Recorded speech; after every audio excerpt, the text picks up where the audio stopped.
وفاة 3 فنانين في يوم واحد. في نادرة من النوادر اتوفى 3 فنانين في يوم واحد، وهم الفنان مصطفى فهمي والفنان حسن يوسف. أما الثالثة فالفنانة شريفة ماهر، وهنتكلم عنهم بالتفصيل. بس قبل ما نحكي الحكاية رجاء الاشتراك في القناة وعمل لايك وشير، وكمان ما تنساش تفعل زر الجرس ليصلك كل جديد.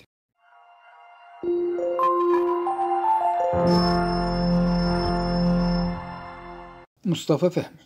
اتوفى الفنان مصطفى فهمي عن عمر 82 سنة بعد ما اتدهورت حالته الصحية بشكل مفاجئ خلال الساعات الأخيرة من عمره. مصطفى فهمي هو الأخ الأصغر للفنان الكبير حسين فهمي، اللي انهار أثناء تشييع جنازة أخوه وانهمرت دموعه وما قدرش يمسك نفسه، وحاول المقربين منه يساعدوه في الوقت ده. أصيب الفنان مصطفى فهمي في الفترة الأخيرة بسرطان في المخ، وقام بعمل عملية جراحية في أحد المستشفيات في المهندسين لإزالة الورم اللي ناتج عن جلطة دماغية، وتحسنت صحته لفترة قليلة، إلا أن صحته اتدهورت يوم الثلاث، فطلبت أسرته الإسعاف ونقلوه لأحد المستشفيات في منطقة المهندسين، إلا أنه توفى قبل ما يوصل للمستشفى. اتولد مصطفى فهمي واسمه الحقيقي مصطفى محمود محمد فهمي باشا في يوم 7 أغسطس سنة 1942. اتولد في أسرة أرستقراطية ذات أصول شركسية، وكانت أسرته من المهتمين بالسياسة، فكان جده محمد باشا فهمي رئيس لمجلس الشورى، أما أبوه محمود باشا فهمي فكان سكرتير لمجلس الشورى، بينما جدته أمينة هانم المنسترلي كانت صاحبة استراحة المنسترلي الشهيرة. وزي ما قلنا هو الأخ الأصغر للممثل الكبير الفنان حسين فهمي. درس في المعهد العالي للسينما في القاهرة، وحصل على بكالوريوس بقسم التصوير،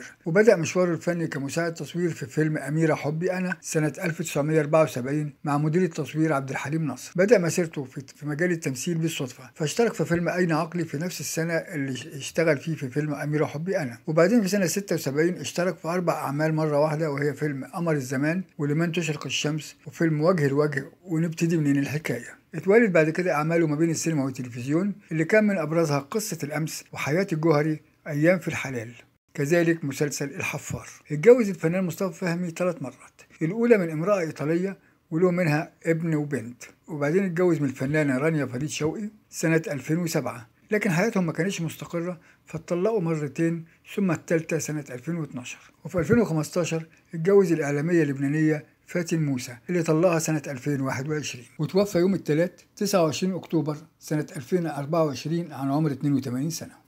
وفي نفس اليوم ده الثلاث 29 أكتوبر 2024 اتوفى الفنان الكبير حسن يوسف، وهو واحد من الفنانين المخضرمين اللي توفى عن عمر 90 سنة. اتخرج الفنان حسن يوسف من المعهد العالي للسينما، واشترك فيما يقرب من 200 عمل ما بين السينما والمسرح والتلفزيون، كذلك أخرج 9 أفلام اشترك في تمثيل بعضها، كان معظمها من بطولة زوجته الفنانة المعتزلة شمس البارودي، وكان أول ظهور له في فيلم هدى سنة 1959. أما آخر أفلامه فكان فيلم شقيقتان سنة 1990، وأخرج عدد من الأعمال السينمائية ومنها فيلم الجبان والحب اللي اعترضت عليه الرقابة بسبب جرأته. كذلك قدم في الدراما عدد من المسلسلات أهمها ليالي الحلمية وزهرة وأزواجها الخمسة. اهتم حسن يوسف بالأعمال الدينية، فاشترك في مسلسل محمد رسول الله الجزء الخامس، ثم بعد ذلك قدم مسلسل الإسلام حضارة وابن ماجه القزويني، وبعديها أنوار الحكمة، الإمام النسائي، الإمام المراغي، العارف بالله، وكان من أشهرها مسلسل إمام الدعاء اللي قدمه سنة 2003. ارتبط الفنان حسن يوسف بعلاقة خاصة جدا مع الشيخ الشعراوي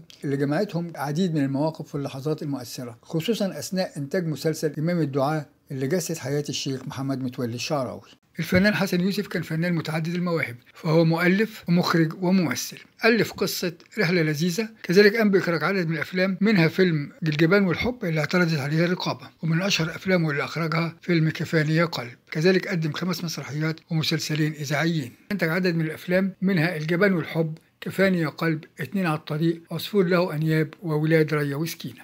والفنان حسن يوسف من مواليد 13 أبريل سنة 1934، وفي بداية حياته اتجوز الفنانة لبلبة سنة 1964 وكان عنده ساعتها 30 سنة. استمر جوازهم 8 سنين، لكن انفصلوا بعد كده سنة 1972. وفي نفس السنة اتجوز الفنانة شمس البارودي. واتدهورت حالة حسن يوسف بعد وفاة ابنه عبد الله في حادث غرق في سنة 2023، وده دفعه للزهد في الحياة واعتزال الفن والتفرغ للعبادة فقط. عانى من مشكلات صحية في أيامه الأخيرة، إلا أن مراته الفنانة المعتزلة شمس البارودي كانت دايما بجواره، ظلت معاه لغاية وفاته في 29 أكتوبر سنة 2024 عن عمر 90 سنة.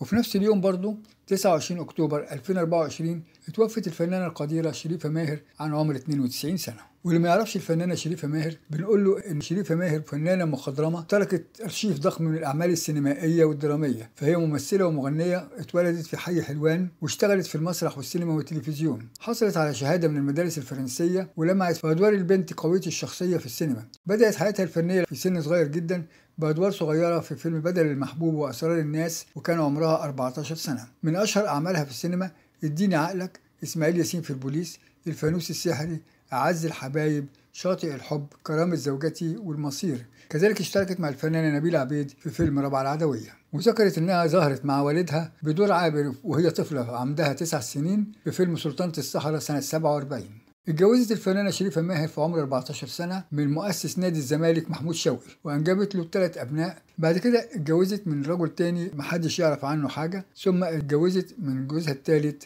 من لاعب الاسكواش عبد الواحد عبد العزيز وأنجبت منه الممثل طارق عبد الواحد. وبعدين اتجوزت من رجل اسمه سيد إبراهيم وخلفت منه محمد ونيفين اللي دخلت مجال التمثيل تحت اسم نيفين ماهر، وقدمت 3 أعمال تلفزيونية وسينمائية، لكنها سابت التمثيل والفن بعد كده واتجهت للعمل في أحد البنوك. الفنانة شريفة ماهر عاشت فترة من حياتها في السويد وتحمل الجنسية السويدية بجوار الجنسية المصرية، وهي جدة رامي شعبان حارس مرمى نادي أرسنال السابق وحارس مرمى منتخب السويد. من فضلك إذا عجبك الفيديو شرفنا بالاشتراك في القناة وعمل لايك وشير، وكمان ما تنساش تفعل زر الجرس ليصلك كل جديد. شكرا، السلام عليكم ورحمة الله وبركاته.